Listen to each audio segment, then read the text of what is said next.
Estamos começando agora mais um programa A Arena do Futuro na tela da TV Novo Tempo.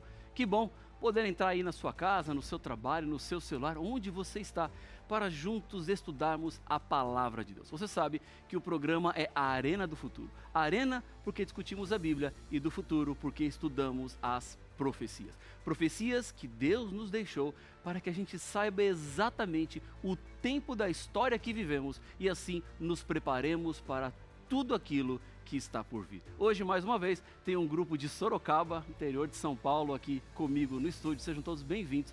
É uma alegria recebê-los. São pessoas que fazem o tour aqui pela Novo Tempo, que participam um pouquinho conosco e me fazem enxergar você que está aí acompanhando o nosso estudo da Palavra de Deus. Hoje, vamos entrar em um tema muito importante que aparece na Bíblia. Você já ouviu falar sobre os 1000 anos? Algumas pessoas até dizem assim, o milênio. O que significa este período? O que é que vai acontecer com o mundo durante esses 1000 anos? O que estará acontecendo no céu nesses 1000 anos? Onde estarão os santos? Onde estarão os perdidos? Fica comigo, o programa Arena do Futuro está apenas começando.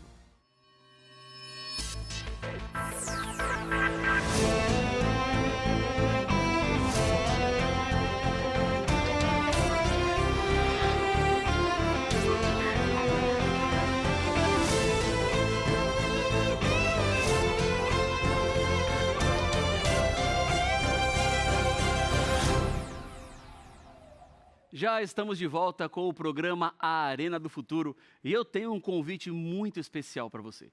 Você sabe que aqui na Novo Tempo nós temos a maior e melhor escola bíblica do mundo, porque o nosso interesse, o nosso desejo aqui não é que você fique apenas com o programa Arena do Futuro ou com os outros programas da Novo Tempo, mas que você continue se aprofundando no conhecimento da Palavra de Deus. Jesus certa vez disse assim, olha, conhecereis a verdade e a verdade vos libertará. E a verdade está na Palavra de Deus. E eu tenho aqui nas minhas mãos a série de estudos bíblicos, A Cura do Pecado. São 15 temas baseados nas profecias de Daniel e Apocalipse. Na verdade, os temas, eles vão de um livro profético para o outro, para entendermos exatamente a mensagem de Deus de preparação para todos nós. Esse estudo aqui, ele é muito especial, porque é profético, e eu também tive a alegria de escrever esse material e enviar para você gratuitamente. Às vezes eu encontro pessoas por aí que falam assim, pastor, é de graça mesmo? Depois não vai vir um boleto para eu pagar? Não, é de graça. Os anjos da esperança que estão comigo aqui agora, nesse momento, compartilhando a palavra de Deus, são aqueles que pagam para que nós consigamos enviar isso de graça para você. Vai chegar pelo correio na sua casa, onde você está, para que você tenha acesso a esse material, aprenda e descubra ainda mais sobre a palavra do Senhor. Agora a sua pergunta é a seguinte, tá bom, pastor, quero o material. Tenho interesse em entender um pouquinho mais sobre a cura do pecado. O que eu preciso fazer para ser aluno da escola bíblica? Eu vou te dizer. Algumas maneiras. A primeira, você pode escrever para nós pelo WhatsApp. O número é 12 98244 0077. Vou repetir. 12 98244 0077. Então é só enviar a mensagem e você vai receber essa revista aqui, que eu já tenho a minha, e você pode ter a sua também. Ou você pode ir na internet e acessar o seguinte site, novotempo.com/escola bíblica.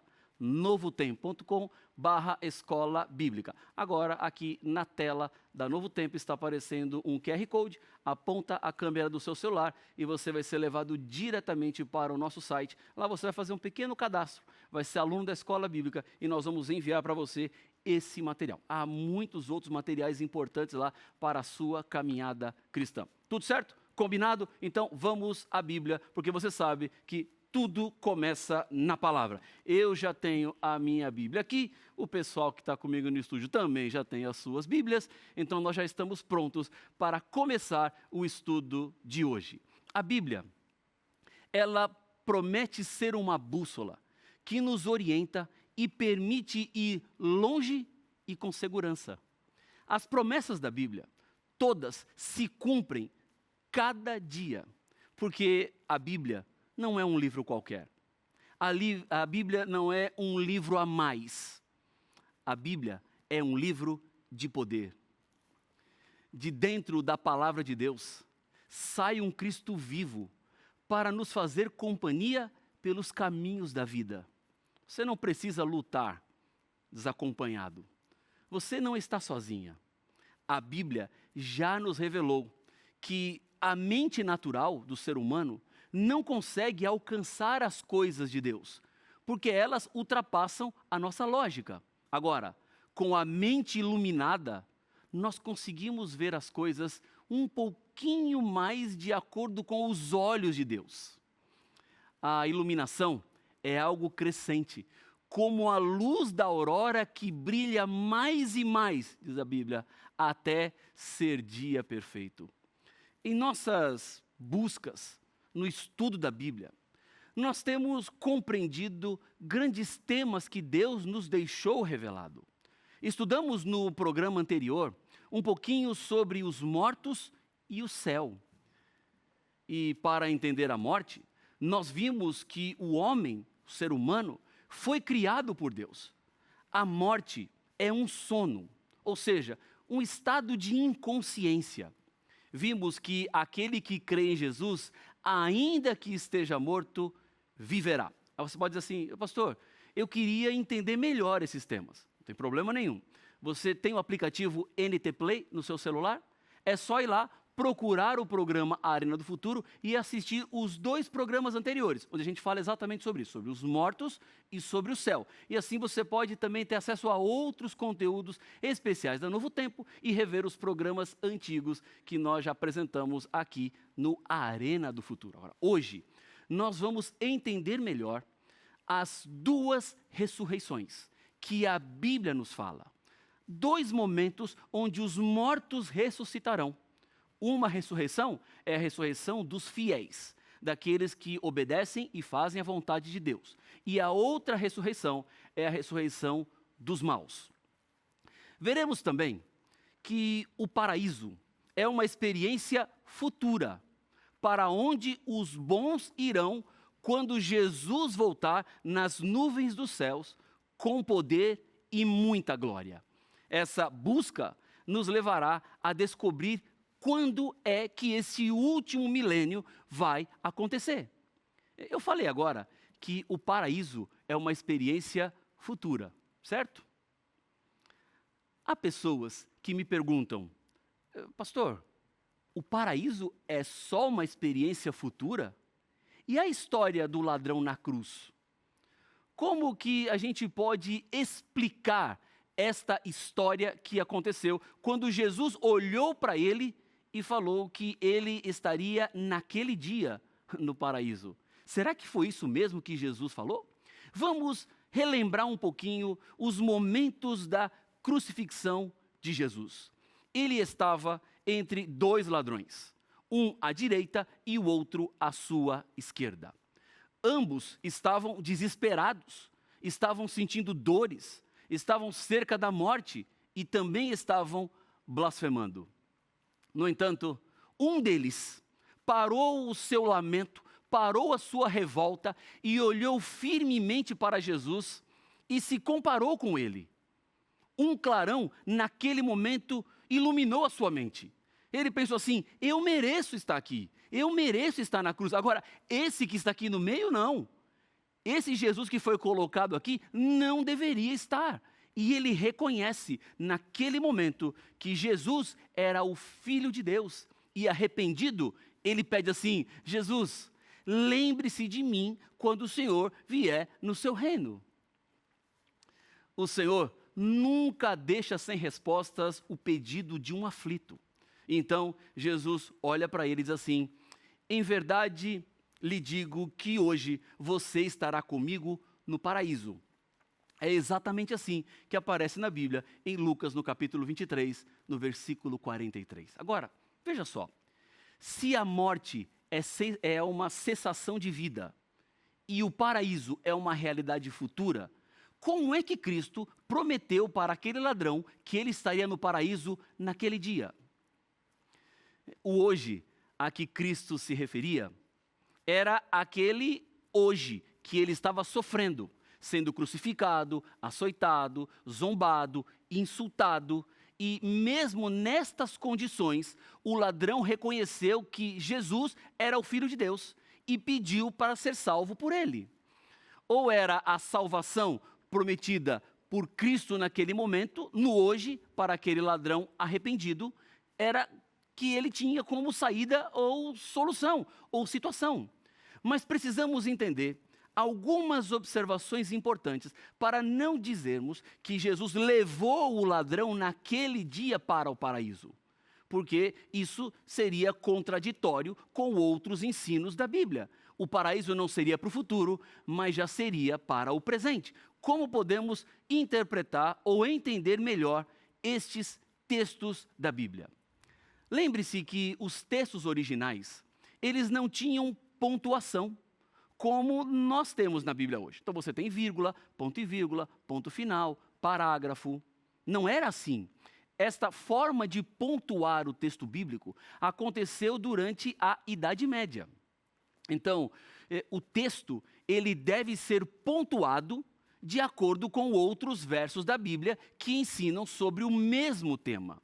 Um verso não pode ser usado como palavra final quando outros textos bíblicos apresentam de outra forma. É aquilo que a gente chama de texto prova. O que a Bíblia tem a nos dizer sobre o retorno de Jesus ao céu? Então, nós precisamos considerar isso para entender exatamente que Jesus não disse que o ladrão estaria naquele dia no paraíso, mas Jesus estava dizendo para ele, naquele dia, que ele estaria no paraíso. Bom, esta é a ênfase do texto bíblico. Vamos à Bíblia para entender este assunto melhor. Vamos ao Evangelho de João, capítulo 20, versículo 15.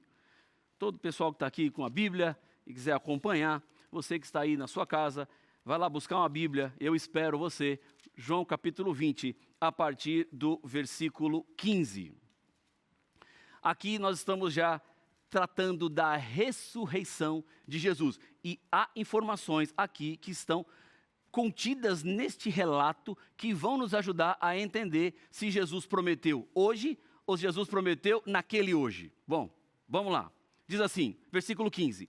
Perguntou-lhe Jesus, mulher, por que choras? A quem procuras? Ela, supondo ser ele o jardineiro, respondeu, Senhor, se tu o tiraste, dize-me onde o puseste e eu o levarei. Disse-lhe Jesus, Maria. Ela, voltando-se, lhe disse em hebraico, Rabone, que quer dizer mestre. Recomendou-lhe Jesus, não me detenhas, porque ainda não subi para meu Pai, mas vai ter com os meus irmãos e dize-lhes, subo para meu Pai e vosso Pai, para meu Deus e vosso Deus. Versículo 18. Então saiu Maria Madalena, anunciando aos discípulos, viu o Senhor e contava que ele lhe dissera estas coisas. Nós estamos aqui, neste momento da Bíblia, no domingo de manhã, melhor dizendo, da manhã da ressurreição de Cristo. Jesus aqui, conversando com Maria, ele disse que não havia subido ao Pai ainda. Isso esclarece a questão do ladrão, de que este seria ressuscitado no dia da ressurreição, ou seja, que é o mesmo dia da volta de Jesus. Então, sim, iria ao paraíso, mas não exatamente naquele dia, porque Jesus não foi para o paraíso. Ele falou com o ladrão na sexta-feira e no domingo ele não estava no paraíso. Então Jesus não falou que hoje você vai estar comigo no paraíso. Ele diz assim, uma coisa eu digo para você, crucificado junto comigo, hoje eu estou dizendo para você, um dia você estará comigo no paraíso. A promessa não era para aquele momento, porque domingo Jesus ainda não tinha chegado no paraíso. Jesus ainda não estava no paraíso. Então ele não deixaria o ladrão crucificado ir ao paraíso sozinho e não teria ido ao paraíso, porque ele prometeu que eles estariam juntos no paraíso. Veja como é importante nós considerarmos os versículos da Bíblia que consideram e tratam do mesmo tema. É importantíssimo montar um quebra-cabeça, porque a Bíblia não é um livro que está escrito separada por temas. Então, aqui fala de morte, aqui fala da ressurreição, aqui fala da vida de Jesus, aqui fala sobre o céu, aqui fala sobre o sábado, aqui fala sobre a lei, aqui fala... Não é assim que a Bíblia está. os versículos estão espalhados por toda a Bíblia e nós precisamos considerá-los onde eles estão, e um versículo precisa conversar com o outro versículo para formarmos exatamente a mensagem que Deus tem para nós. Veja um outro texto que também é importante. 1 Tessalonicenses capítulo 4. Vamos algumas páginas para frente. 1 Tessalonicenses capítulo 4. Aqui Paulo faz uma descrição sobre a ressurreição. Eu estou chegando aqui, 1 Tessalonicenses capítulo 4, e vamos ler os versículos 16 e 17. Diz assim a palavra do Senhor: Porquanto o Senhor mesmo, dada a sua palavra de ordem, ouvida a voz do arcanjo e ressoada a trombeta de Deus, descerá dos céus, e os mortos em Cristo ressuscitarão primeiro. Versículo 17. Depois nós, os vivos, os que ficarmos, seremos arrebatados juntamente com eles, entre nuvens, para o encontro do Senhor nos ares. E assim estaremos para sempre com o Senhor. Versículo 18. Consolai-vos, pois, uns aos outros com estas palavras. O apóstolo Paulo escreveu sobre os que morreram em Cristo, ou seja, aqueles que na sua vida aceitaram Jesus como Senhor e Salvador pessoal. Estes que em vida decidem são os que, se passarem pela experiência da morte, ressuscitarão primeiro. Segundo as Escrituras Sagradas, os justos são aqueles que creem em Jesus e alcançam o perdão dos seus pecados, porque permitem que Cristo passe a viver neles. Justo é aquele que, ao errar, se arrepende e, pelo poder de Jesus, se levanta e caminha agora pela vida ao lado de Jesus. Do outro lado estão os ímpios, ou iníquos, como aparece em algumas versões da Bíblia. São aqueles que se recusam a ter uma experiência de vida com Jesus. São aqueles que, ao errarem, continuam no erro. Há dois grupos de pessoas que estarão vivas e dois grupos de pessoas que estarão mortas por ocasião da volta de Cristo. Então nós temos os justos e os ímpios que estão vivos, e temos os justos e os ímpios que estão mortos. Jesus disse no Evangelho de João, no capítulo 5, versos 28 e 29, que aconteceria duas ressurreições. Não fiquem maravilhados, disse Jesus, porque vem a hora em que todos os que estão nos túmulos ouvirão a minha voz e sairão. E aí Jesus diz: os que tiverem feito o bem, para a ressurreição da vida, e os que tiverem praticado o mal, para a ressurreição do juízo.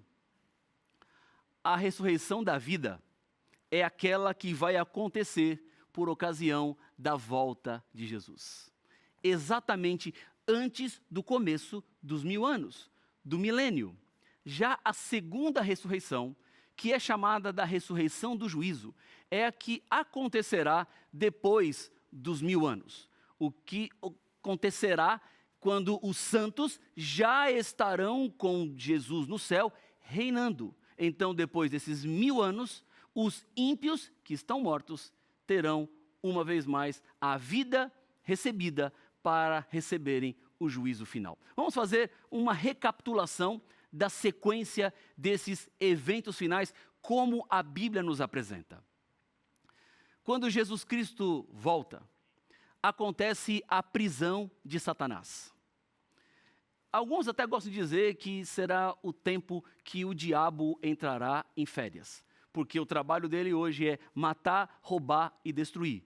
Mas quando Jesus Cristo volta, os fiéis vão todos para o céu e os ímpios ficarão todos mortos aqui na terra, Satanás não terá o que fazer.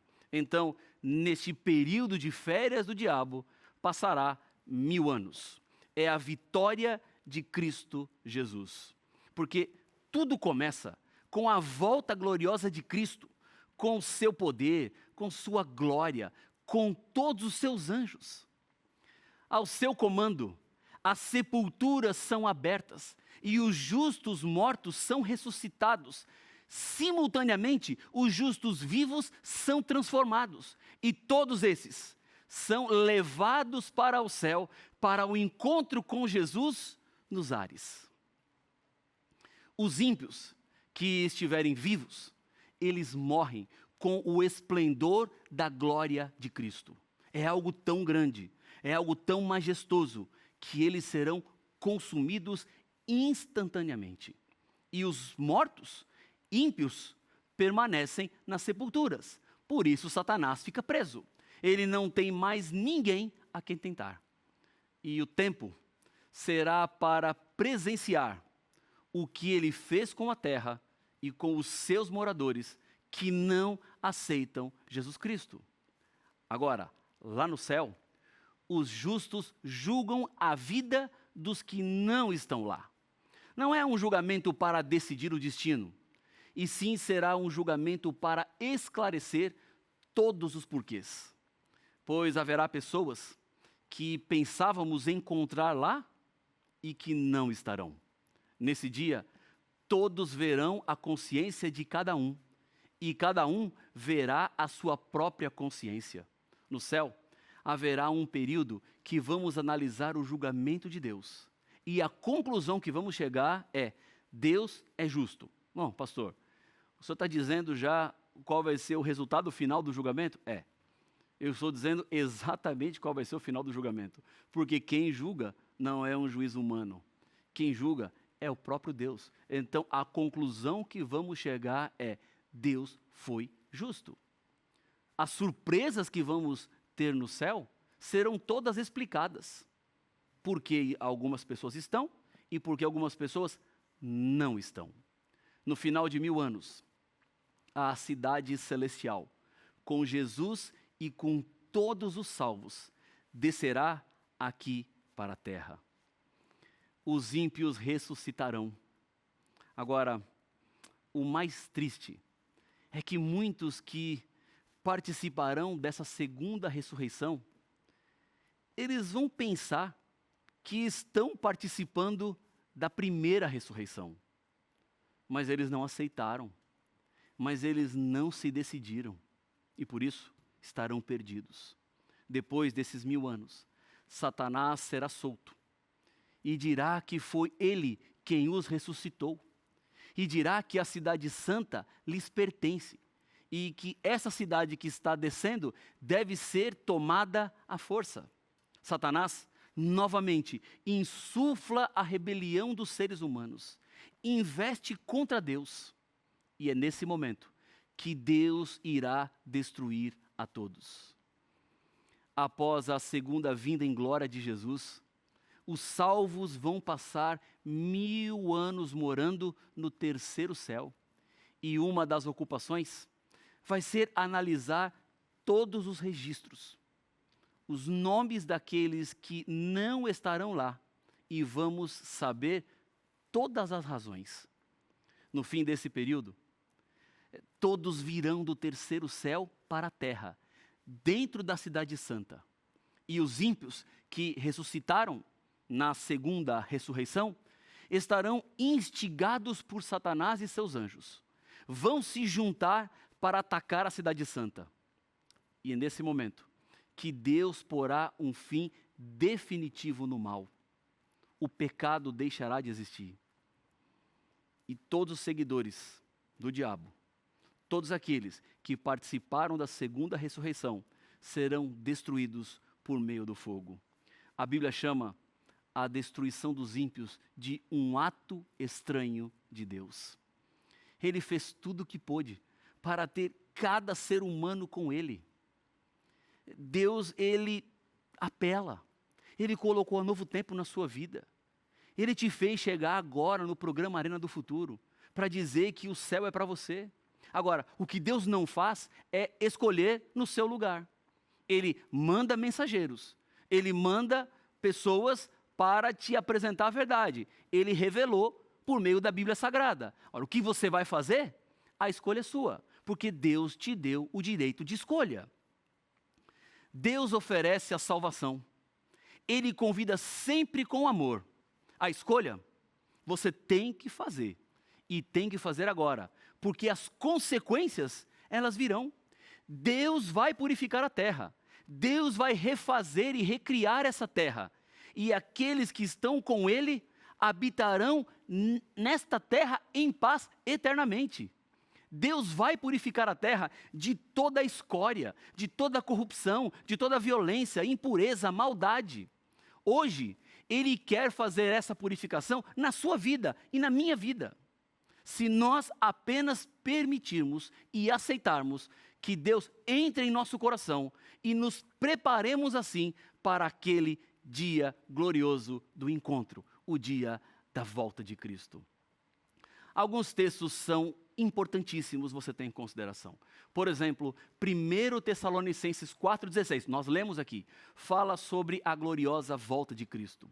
1 Coríntios 15, 51 até 54, fala que os justos serão transformados. 1 Tessalonicenses 2,8, mostra que os ímpios morrerão na volta de Jesus. Apocalipse 20, versículos 1 e 2, apresenta Satanás preso por 1000 anos. Apocalipse capítulo 20, versículo 4, mostra os justos julgando. 1 Coríntios capítulo 6, versículo 3, os anjos também serão julgados. Apocalipse capítulo 20, versículo 6, os justos reinarão com Cristo. Apocalipse capítulo 21, versículo 2, a cidade santa, a nova Jerusalém, desce do céu. Apocalipse capítulo 20, versículo 5, os ímpios ressuscitam. Apocalipse capítulo 20, versos 7, 8 e 9, Satanás será solto. Apocalipse 21, de 1 a 4, a terra será renovada. Sabe o que isso significa? Que Deus está no controle da história. E o seu destino eterno depende de você acreditar e aceitar estas mensagens de Deus. Lembre-se que quando Cristo voltar, só haverá duas possibilidades: salvo ou perdido. Muitos hoje tentam ficar em cima do muro. Até sentem-se atraídas às coisas de Deus, mas não querem abandonar os seus pecados. Vivem uma vida centradas em si mesmas. Resistem e, com isso, não se entregam totalmente ao Senhor. Esperar é um erro fatal. Há muitos que conheceram as verdades bíblicas, mas se perderão simplesmente porque não se decidiram. Agora é tempo. Este é o momento. Jeremias capítulo 8, versículo 20 diz assim, olha, passou a colheita, acabou o verão e nós não estamos salvos. Eu espero que este versículo não seja o seu versículo, porque neste momento eu estou apelando em nome de Jesus para você. Deus não quer que você seja destruída na segunda ressurreição. O Espírito Santo está suplicando por sua decisão. Ele me mandou aqui agora na sua casa para te dizer isso. Se você não tomou uma decisão por Cristo, o momento é esse, a hora é agora. Eu quero convidar você a fechar os seus olhos e vamos juntos orar. Deus querido, Pai nosso, ao olharmos para o futuro que a sua palavra nos revela, temos certeza de que não estamos sozinhos neste mundo. Pai, se tivermos que passar pela experiência da morte, que acordemos na primeira ressurreição, que nenhum de nós falte naquele glorioso dia. Por isso eu entrego cada pessoa nas tuas mãos nesse momento, em nome de Jesus. Amém. Amém. Que Deus abençoe muito a sua vida. Que alegria ter você aqui. A gente continua juntos na Novo Tempo, o canal da Esperança. Um abraço e até mais.